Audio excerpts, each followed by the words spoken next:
the ceasefire agreement that has been reached in Gaza.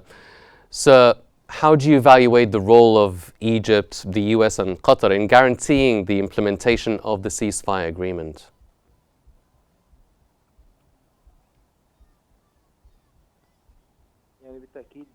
Certainly, there is a great role of these parties not to reach the agreement following in a long path of negotiation, relentless effort in order to reach an agreement. And I think it's the biggest role executed by those parties to guarantee this agreement will be having a very pivotal role, and we cannot be ignored, particularly in a state of the repetitive abandon from the Israeli side. In previous negotiations, the attempt exerted by Netanyahu is always to spoil and abort any attempt of reaching an agreement that is sustainable and to have an end of this war. And I think in reaching this point is a success of the mediators, the political will that gathered all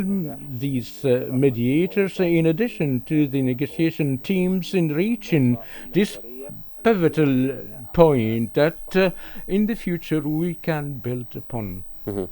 Dr. Said, now, how significant is the commitment to release all the Palestinian women and children detained by Israel since October 7th of 2023 by the end of phase 1?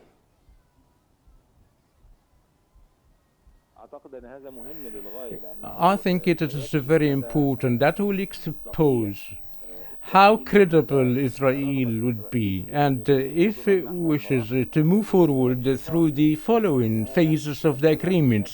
Ultimately, if there are commitments upon Hamas, the Palestinian resistance, to release a specific number of the detainees in the Gaza Strip, in return, Israel should fulfill its part of the agreement by the releasing a number of the prisoners, the Palestinian prisoners in the Israeli prisons. Particularly, there are thousands that Israel had been arrested following the 7th of October in 2023. Israel should show its commitment without any attempt of moving around with regard of the part related to release a number determined in agreement of the Palestinian side. That would send a clear message to the possible to move forward of the following phases. Hence, to provide long-range solutions of having an end of this war.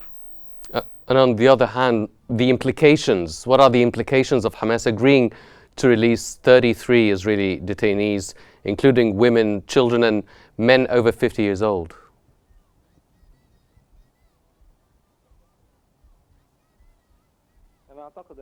I think that Hamas had provided compromises regarding a great number that reflected a desire of the Palestinian parties in reaching a truce, particularly in light of the deterioration of the humanitarian situation affected the populations of the sectors.